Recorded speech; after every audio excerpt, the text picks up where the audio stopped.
many parts. Many steps are involved.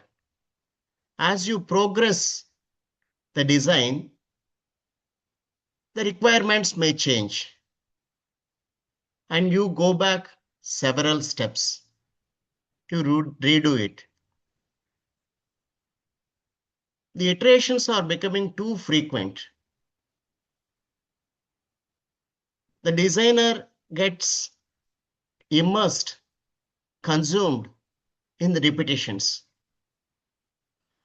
So the quality time of design thinking is getting lesser and lesser. Ultimately, it affects the output. Collaborations too. When there are more number of people involved, the compatibility also has to be taken care. That is where AI-enabled workflow building is coming as a shift enabler. It doesn't mean that there are no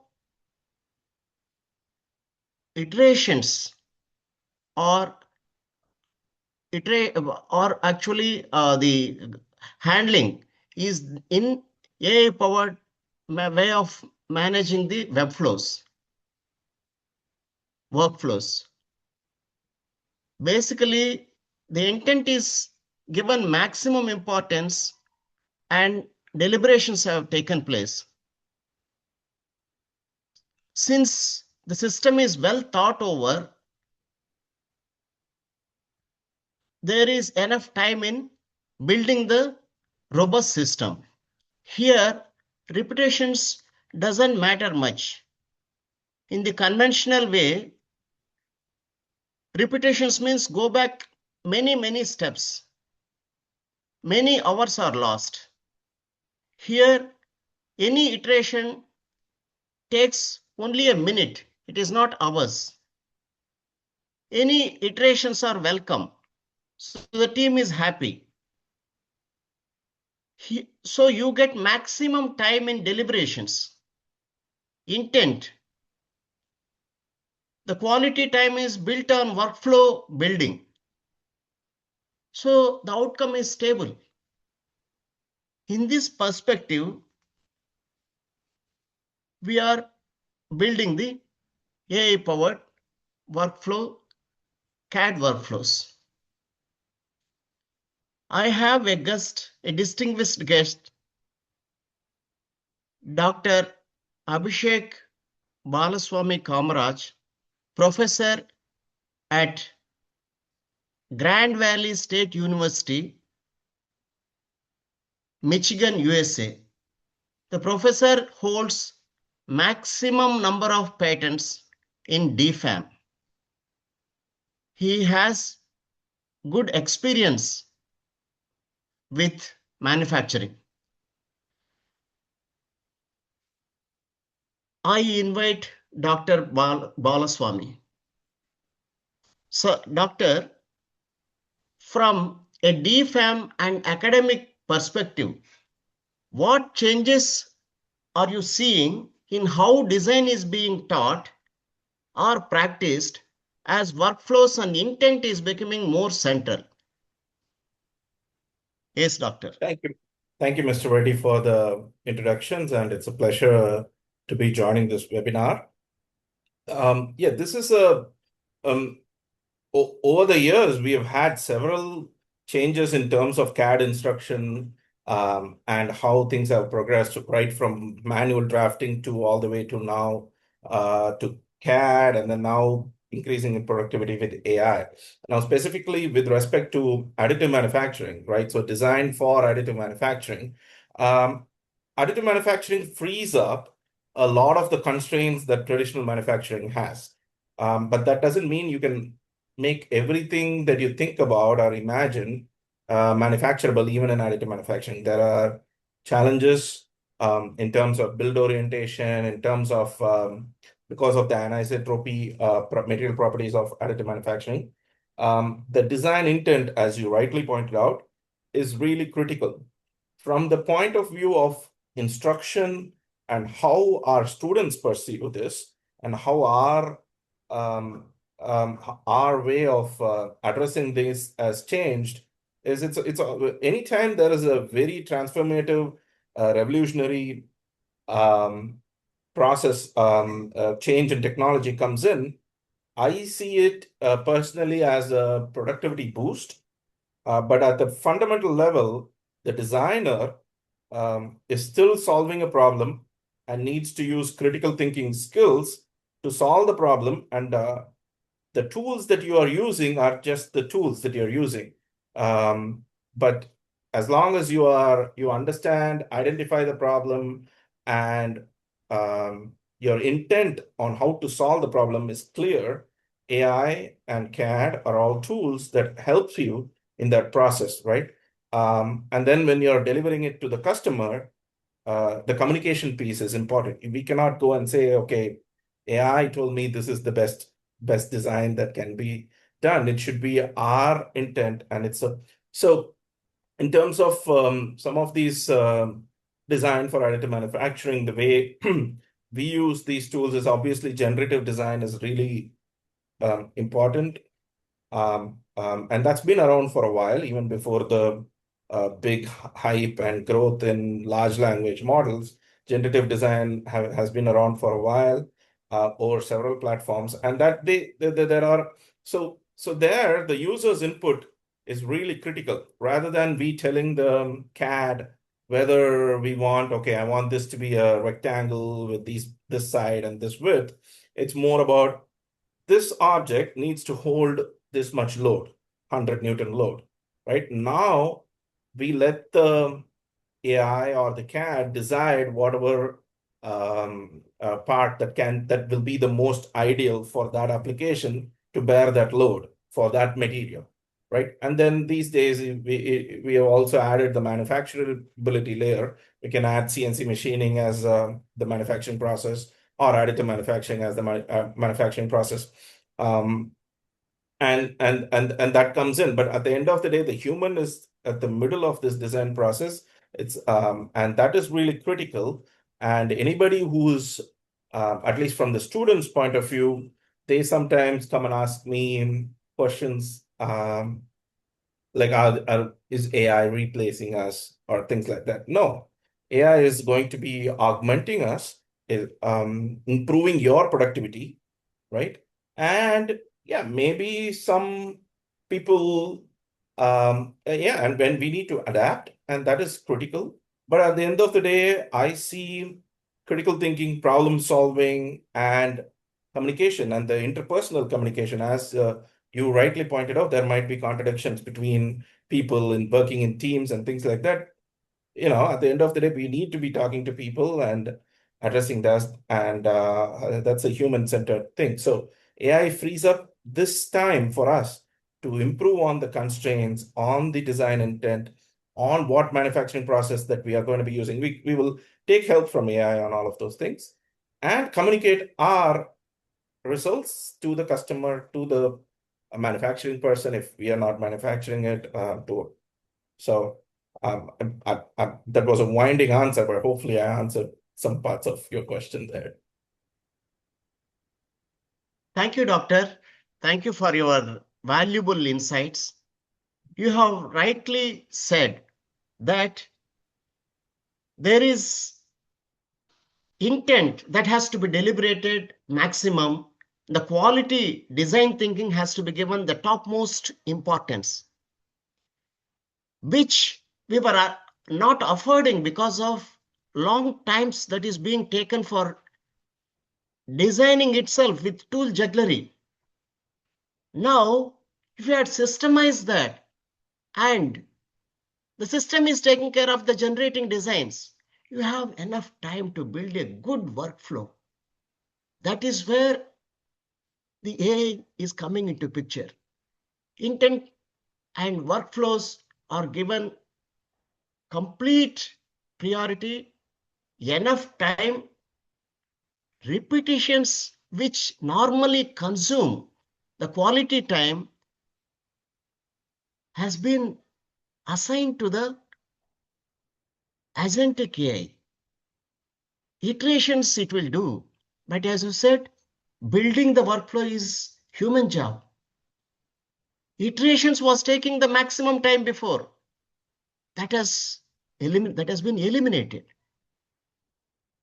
So no consumption, no limitations for iterations. The team is happy. You ask for iterations, it is already deliberated. The workflow quality is improved, outcome is improved. Now let us demonstrate a few domains, small demonstrations we will do building on agentic AI powered CAD. Mr. Cyril Stalin will present you the demos in a few domains. I hope he would be able to convince you on the power of AI powered CAD. Mr. Cyril, kindly take over.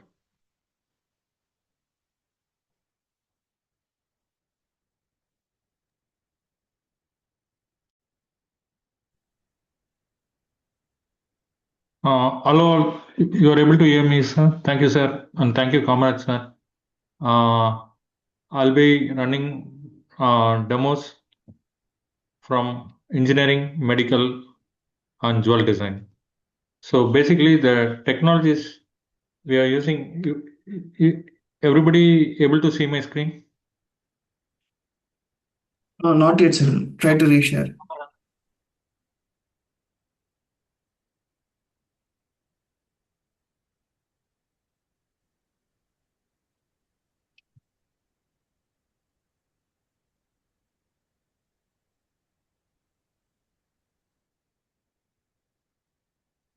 Yeah, we're now able to see it.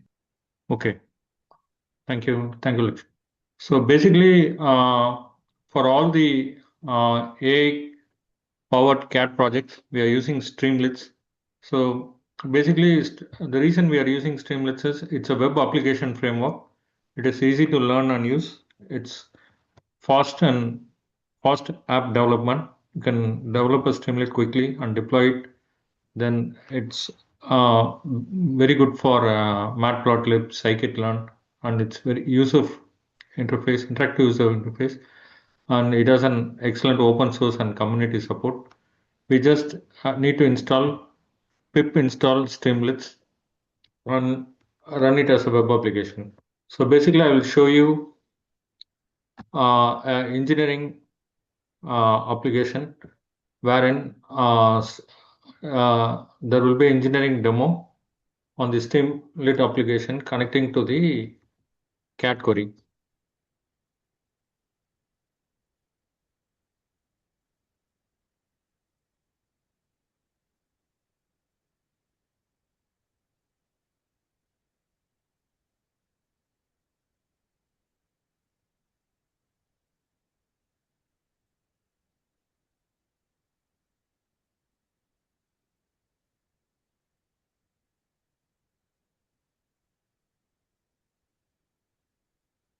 So in the screen, what you are seeing is it's a BM workbench.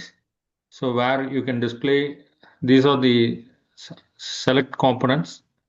You can select either wall or beam or column or window, and you can view the 3D model of the display component. And also you can alter the length. I'm just changing the length now. You can see length is getting changed. I'm just increasing the height, and now I'll reduce the height as well. I can increase the thickness. So using Streamlit, you can develop a 3D model of any engineering component, be it a wall, be it a beam, be it a column. Now I'm selecting beam, and also you can see the beam in 3D. I can rotate it. I can rotate in any direction, and also I can select the beam type. It's I-beam, it's T-beam. So on the next component I'm going to select is column. So column, it's circular column. I can select square column, and I can select polygon column. So basically these are streamlets. What you're seeing on the left hand side, select components, streamlit tags in the sense these are HTML tags which Streamlit is using. And it is also parametric. You can change the diameter, you can change the height, you can change the number of slides. And I'm going to select window. In the window, you can see the width, height, frame thickness, and I can also rotate in 3D.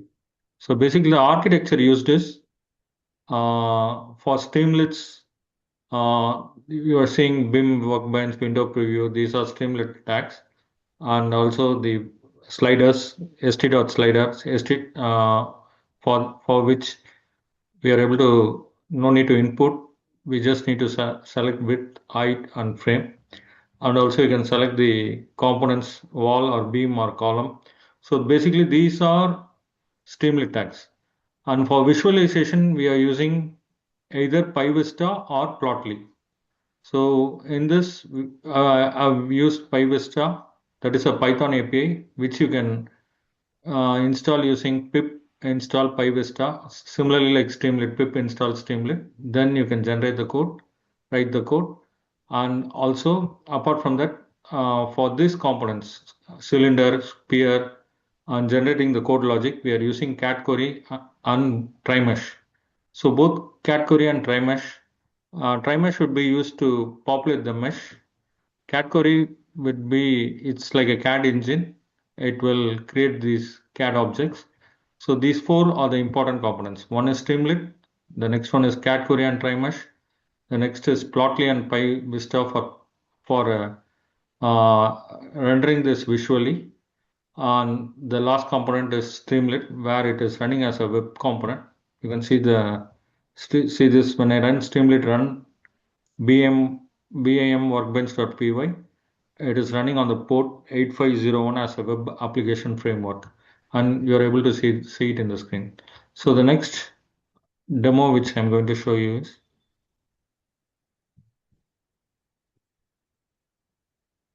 so now I'm closing this web application. I'm moving to the next web application.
So as you see the screen, it's a simple box actually.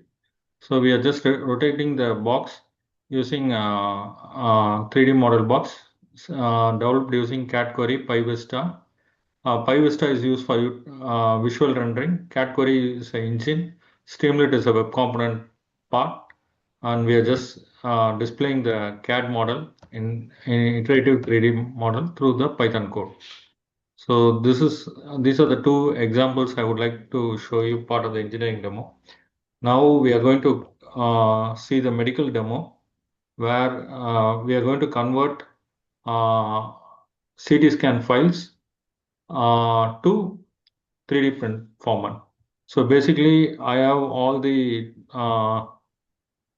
3D slices in this directory. You can see Circle of Willis is a artery junction file which I have downloaded from 3dicomerprime.com. So you will see around 140 files, 130 files in this directory. I'm just going to upload all the DICOM files, convert it into a 3D print file and display the output. So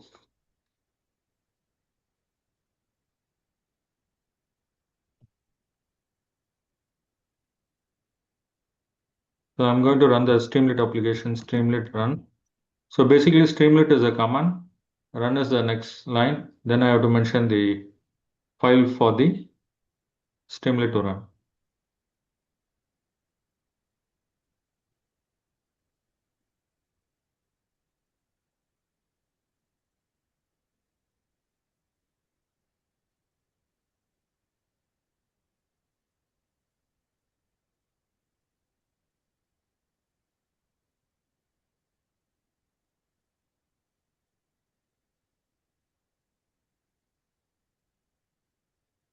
So basically this is the screen where I'm going to select all the 130 files and convert it into a STL file, single file. So I'm going to browse file and I'm going to the directory where I showed you where I have downloaded all this Circle of Willis files. I'm going to select all the 130 files. So basically this is a Streamlit component file upload component. So I have selected all the 130 files. So you can see all the components files are mentioned, all the 130 file sizes. So each file is 0.5 MB.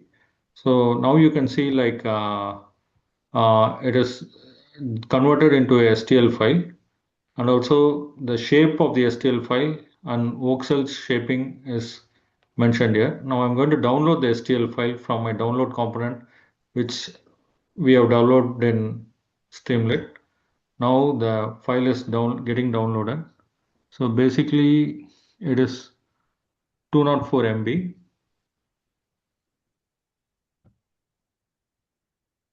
So now I'm going to view this STL file.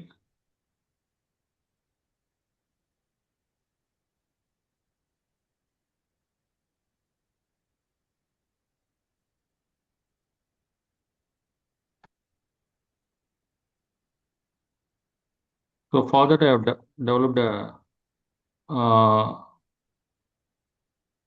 Streamlit component with a STL viewer.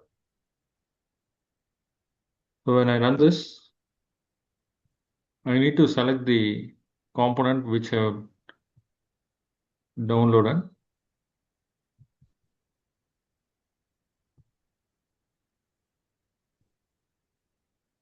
So actually the size is slightly larger. So I'll show you the file which I created yesterday. It is 195. If it exceeds 200 MB, I'm not able to display it. So this is the file actually. So today it's just exceeded 1 MB. I'll just try to find it out. Maybe 2 or 3 files have included. Yesterday I have included 120 files. So this is the slice thickness which I created from this 130 files. So you can view this all the 130 files being converted into a single STL file. It is approximately 192 MB now, and you can see this is getting displayed. We are able to save the file as well as we are able to view it in 3D model. So anything like lungs or skull, this is arterial junction. So we can view skull in 3D printing format, STL format from the CT scan files. And also apart from it, before you're going to convert it, you can view any STL, any DICOM file, just to see how it is, what are the tags, meta tags associated with it. So we have developed a program.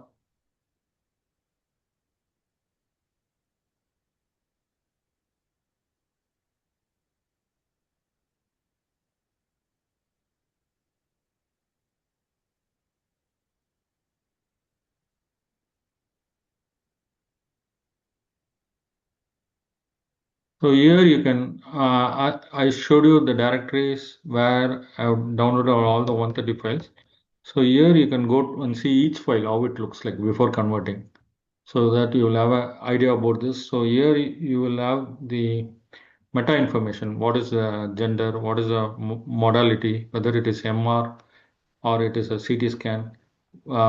Steady date is the date of the scan, time of the scan, and all the information it reads from the meta tags from the DICOM file. Basically, we are using a Python library called PyDCOM, where it reads the pixel array and displays the information. This is a single slice, which you are seeing. All the 130 slices combined to form a single STL file. So that is where we have used a try-mesh, where a try-mesh reads the information from PyDCOM. PyDCOM reads the pixel array.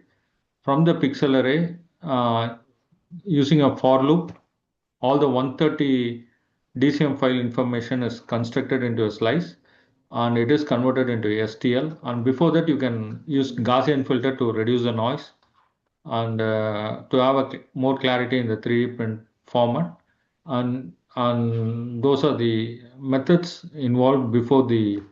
There is also a smooth filter available within TriMesh where you can call the smoothing method to make the surface more clear and before it is getting converted into STL file. So these are the APIs, PyDCOM to read the DICOM file and TriMesh to display the STL file and convert it in, and also it does the export so that it gets saved as STL format. So basically, PyDCOM is an important API used in Python for reading the DCM files, and TriMesh, you have VTK PyVista where you can render the mesh information in the STL format.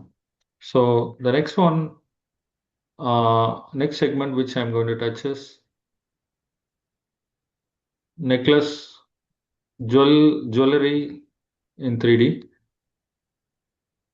So I've designed some 3D using CAD Core Streamlit. So you can see the jewel getting displayed in 3D model. And also the information on the about the 3D vertices and faces getting displayed. And also there are two more components which.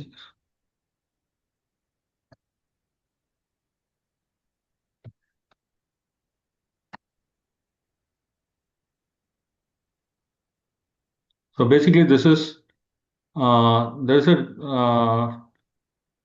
tool called Blender, API Blender. So where you can generate Python code. We just follow the same design pattern and we just rendered this diamond in using CAD Core, Streamlit, and PyVista. As I said, CAD Core is for the CAD model developed methods called sphere, diamond, and everything. And PyVista is used for visualization. Streamlit is for displaying it in the browser. And TriMesh is for converting into a 3D model. So here you can view diamond. So you can select facets. Facets will increase. Size will increase. Size of the diamond you can vary dynamically. Then you can also select emerald cut. The other, then you can just see it in 3D model, and also you can select. You can vary the size if you want to make it bigger. You can make it bigger. So everything is a Python code, and Ruby. Um, Size you can change it if you want to make it smaller too, so that.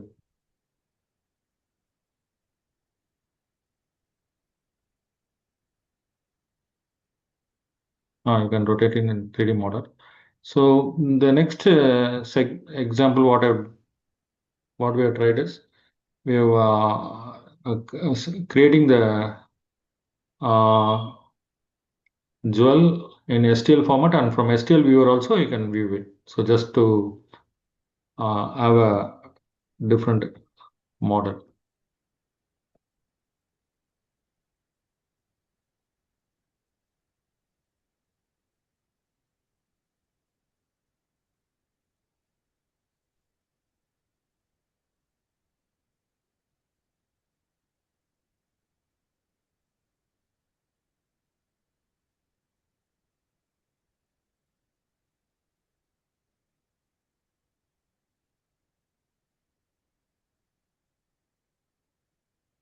So in this Streamlit component, we are just choosing the parameters: ring inner radius, bandwidth, band thickness, pavestone radius, number of pavestones. Then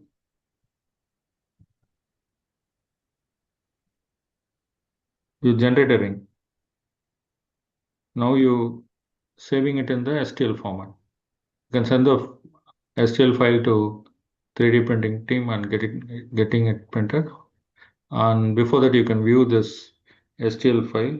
You have the model information about the generated, and it's generated, and you are downloading the STL. Now you see that it is open file. It is generated in the download folder. Now I'm going to run the other component which we developed for viewing the STL file. So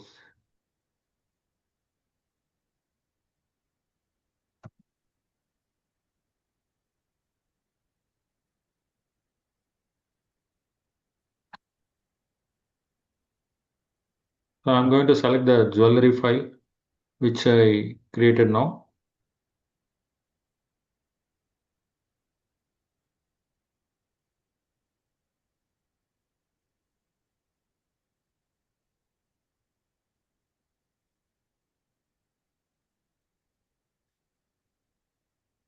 So luxury pave ring STL. I'm just going to open it so I can view it in 3D model.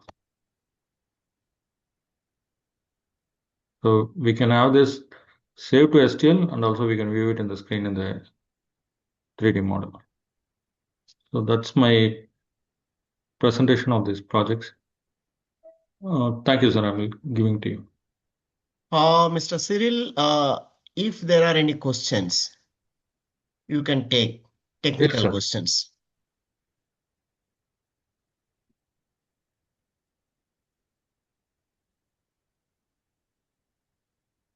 Anybody has any questions?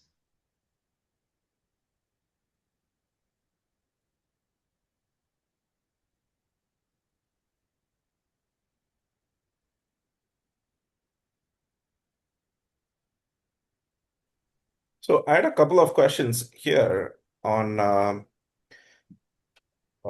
when you are so the idea behind the jewelry, all of this is to make it easier for the people who are designing these jewelry to, as Mr. Rose already said, to come up with the design intent, and then this is something that they can readily use rather than use a more complicated way of using the traditional solid modeling tools. Is that the idea? Yes, sir. Doctor, if I may elaborate in a non-technical way, as a user, as a jeweler, if he wishes to show choices, customizations to the customer, well, you wanted a wedding ring of a particular size, but you want different iterations to be shown. I'll show you. There actually hundreds of iterations it can generate in no time, which is not possible in a traditional way. Each design again the same time. Here, any number of designs you offer them. Customer is happy. He is paying for the design. There is a lot of value for designer. Designer jewelry charges a lot of premium, 30%, 40% like that. When he is shown a choice, customization, he doesn't mind accepting the price. So here, two things are: the design intent is cleared with the workflow. Workflow is generating choices of designs and any iterations. Like you have seen, it is accepting parameters.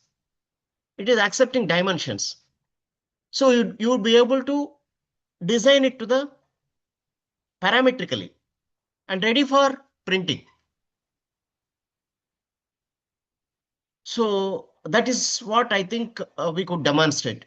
The conviction is that it's parametric, and also it has iterative power, which is the main consuming thing, where actually we cannot generate 100 designs and show it to a customer in a normal way. And when he asks for corrections, iterations, again you give him more choices. So that is the strength of AI powered CAD. Engines are there. Engine is basically, he has built with a blender, which is traditionally a free source. So there is no capex.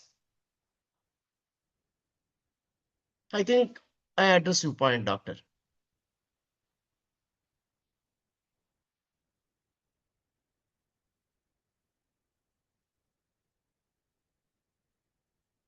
So any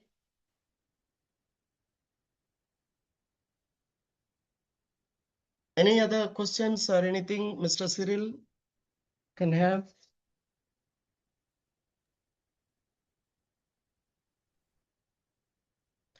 So what we are trying to say is the engineer has got all the time doing design thinking than the tool jugglery. That is point number one, which is the main friction for a creative person. He wants to think engineering. He doesn't want to do repetitive things, which can be assigned and to the system. He is dominant in building the workflow. It is compatible across the team, which is ready for requirement changes.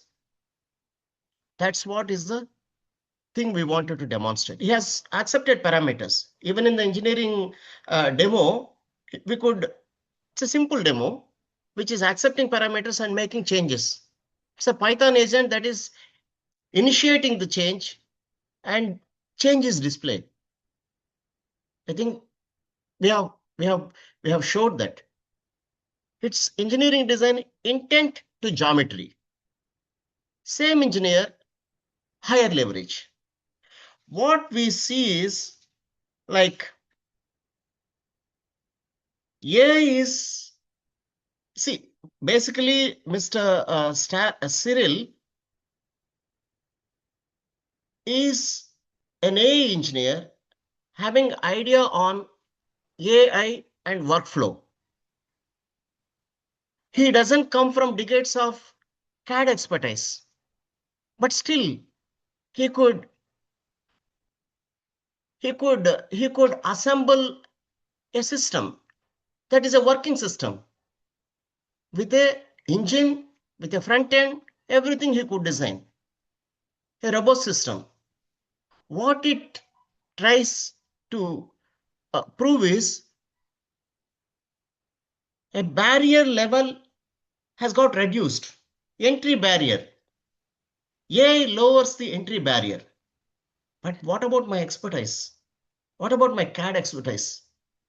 I have to use it in design thinking. I have an enormous way of visualizing things. It increases the ceiling. It heightens the ceiling. So you are an expert already. Use it creatively. So he is helping me to increase my ceiling. That is the power we have to leverage. So as we demonstrated to a certain extent, the AI powering the CAD with agentic AI, we see the benefits. Like what we have said, repetition you assign to the system. So it is showing repetitive work. You take the input, you make the corrections, it is showing. Jewelry also, we could show the same thing.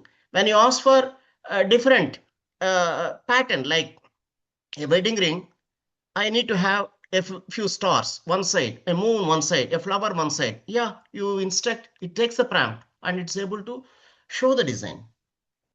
Not ready for printing, but to view.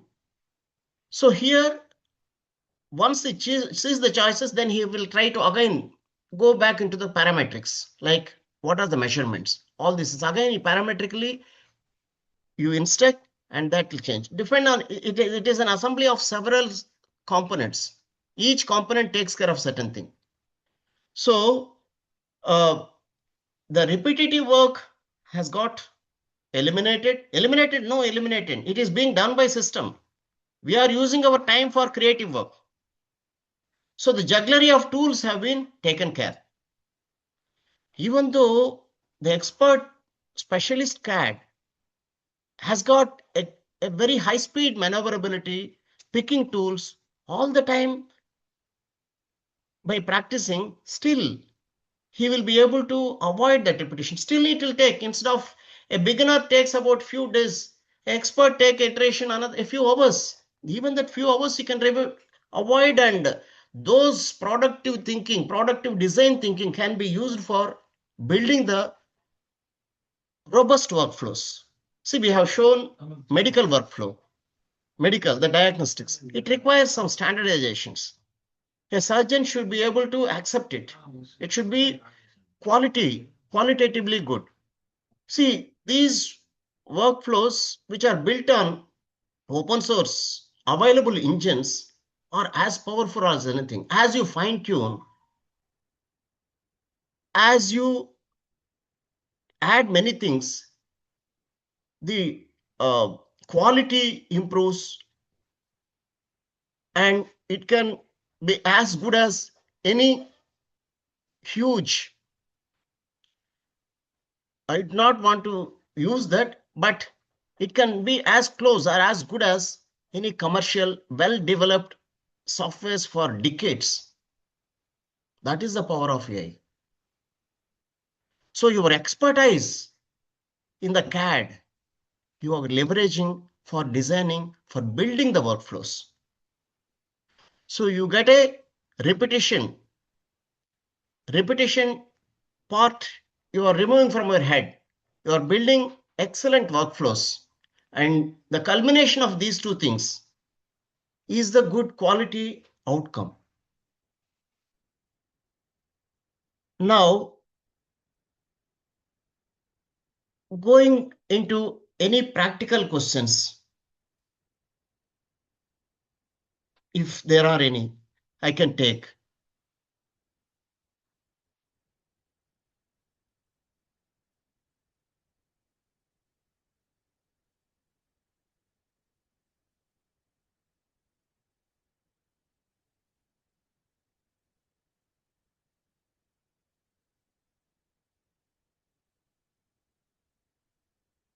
So I think we can move on. Maybe we will have a better attendance for the next webinar, because we just wanted to hurriedly we did something, and we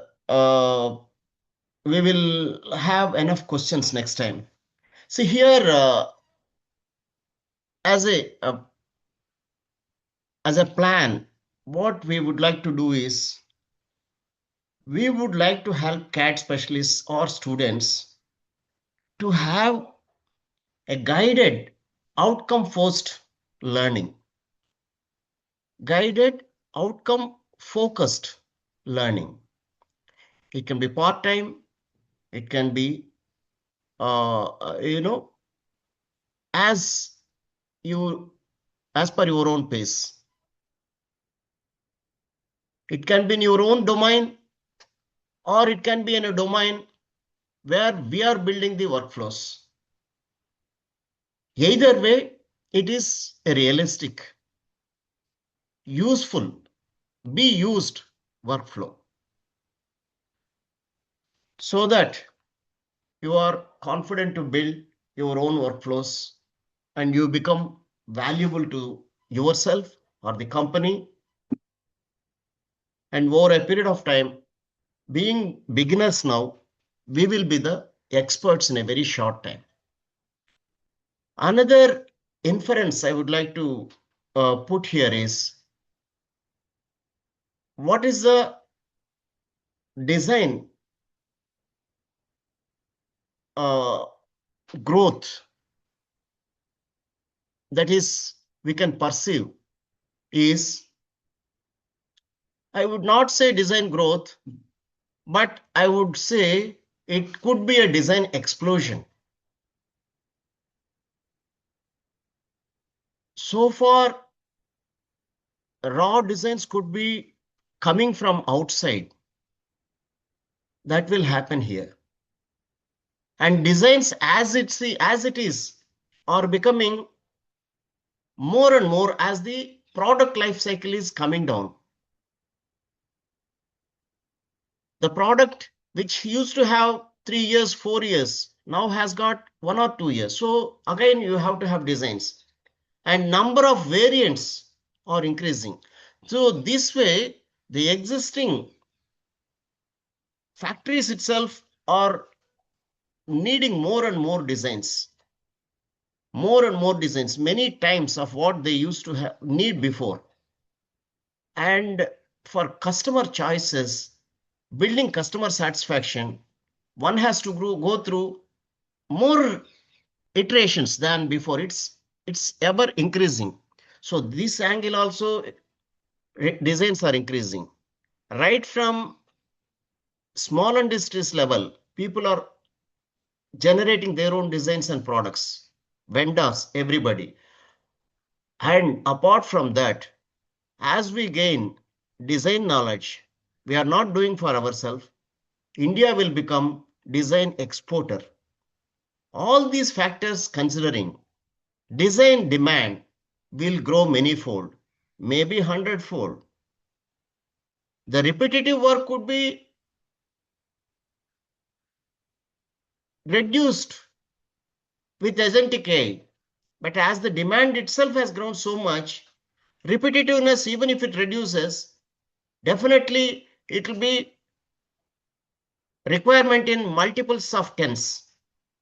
So the designers currently, if they are about a few lakhs, 1 or 2 lakhs, and it is going to be needing many times, like 3 times or 4 times. The experts, previous designers were different, using tools. Now they are using AI powered CAD. So they can handle more work. That is why actually we are not talking in terms of hundreds. We are talking in some terms of 10 times. So 1 or 2 lakh of CAD engineers demand will be growing to 10 lakhs, 20 lakh CAD engineers. That is the forecast. So empowering ourselves with AI, agentic AI, will put us in the top league. So we encourage you to empower in the beginning itself and lead the industry. We will drop a registration for you to follow up and then take it further.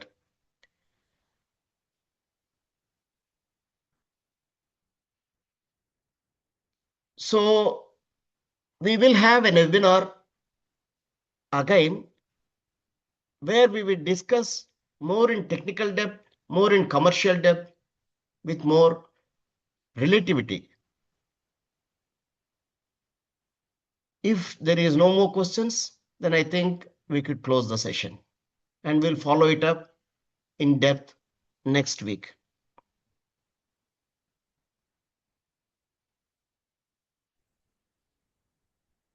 Thank you. Thank you. Thank you for the demonstration. Thank you. Okay, Tim, thanks. Yeah. End of the session.